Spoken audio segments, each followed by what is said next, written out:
Hey guys, I'm doing a quick viewer comment video. I also wanted to let you guys know that I'm looking for a couple of mature males for my future breeding projects. I need a Cyclosternum fasciatum, a Poecilotheria regalis, a Neo-Holothale Ensi Gold, a Salmopius cambridgei, an HMAC, and I do have one mature male Avicularia diversipes for sale. So moving on to the viewer comments, I had a couple of interesting comments recently and I'm just going to read them for you. The first comment is someone named Izzy. Hello, Izzy here from Malaysia. There's something I would like to ask you for your opinion. I'm planning to keep a tarantula, but I don't have any experience at all.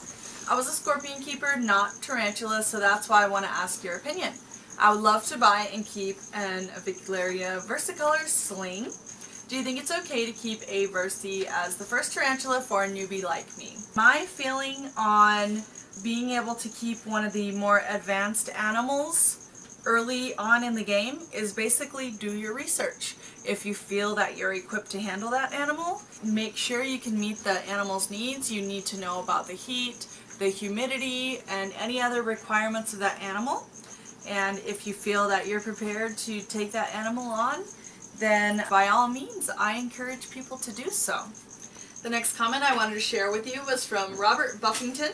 He says, I have an OBT and love it. I really want to get a king baboon, but I've heard that Stromatopelma calceatum is the baddest of them all, and I really want that one too.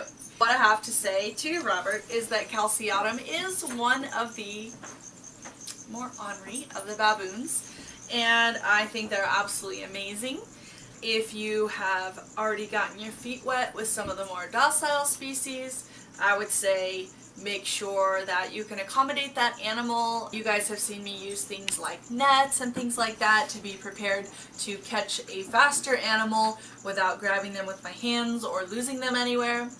And I would say if you're prepared for an animal with that kind of speed and that kind of attitude, then definitely go for it. Just use precaution and keep your safety and the animals always the paramount goal. On another note, anytime you're going to jump into a more challenging species, I always encourage people to start out with a sling. That way you can kind of get to know your animal as it grows up, and it won't be nearly as intimidating. I hold any species as a sling, so you kind of grow that animal up and get to know it and learn what it can and cannot do before it becomes super big and fast and intimidating. The next comment was from Simon Gilmore, and he asked, just out of curiosity, why do you open the sack instead of leaving it for mommy to take care of? And this is also a question that I have talked about a couple of times. In the wild, it is true that the mothers take care of the sacks without any help, but the reality is that the viability rate for the mothers and the babies is not very high. The mothers have to go for a long period without having access to food and water, and it tends to be pretty stressful for the mothers, and I like to help alleviate some of that pressure from the mom and also open the egg sac to kind of just be more vigilant over each one of the little ones. I just feel like it increases the viability rate and that it's best for all of the animals. You don't lay down right now. Sit up for just a minute, would you? I had a question from Stevie Reptiles. Brutus likes to take naps frequently.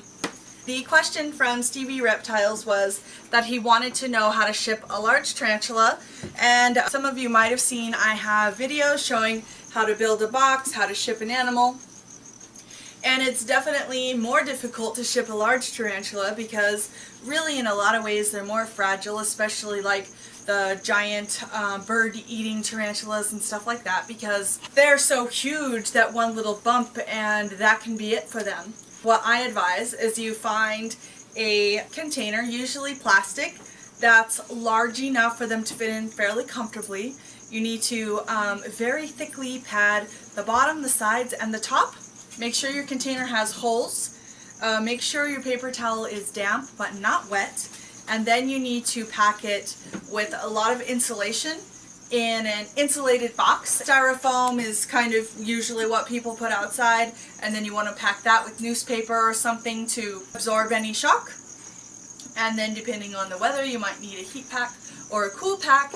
And for more specific details on how to do this, you can look at my packing or shipping video and you can kind of see step by step how to do it.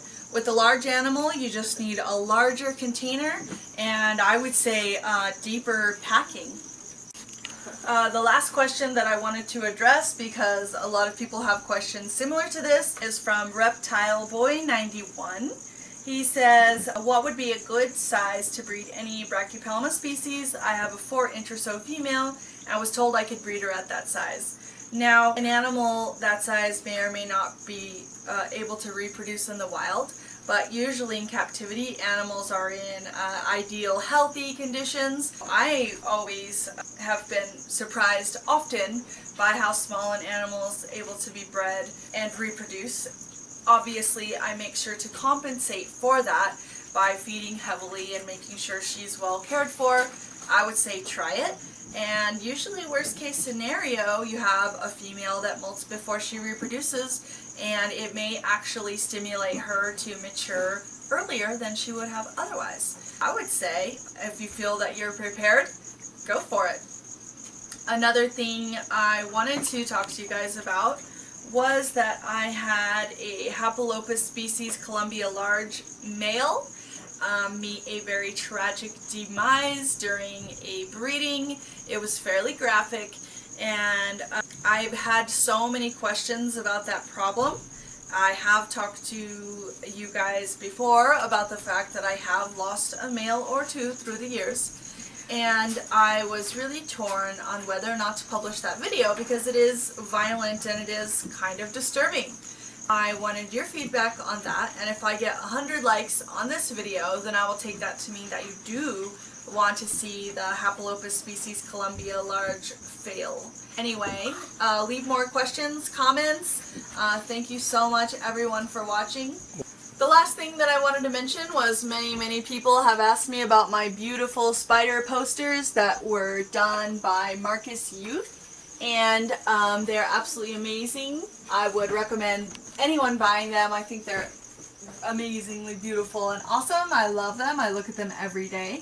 And I will make sure to put the link you can see right here where to contact Mr. Youth, and if you'd like to, you can order your very own posters. So I hope you guys liked this. Continue leaving me questions and comments. Thank you all so much for watching. My 3rd anniversary just passed and it's been exciting and wonderful, and I love you all.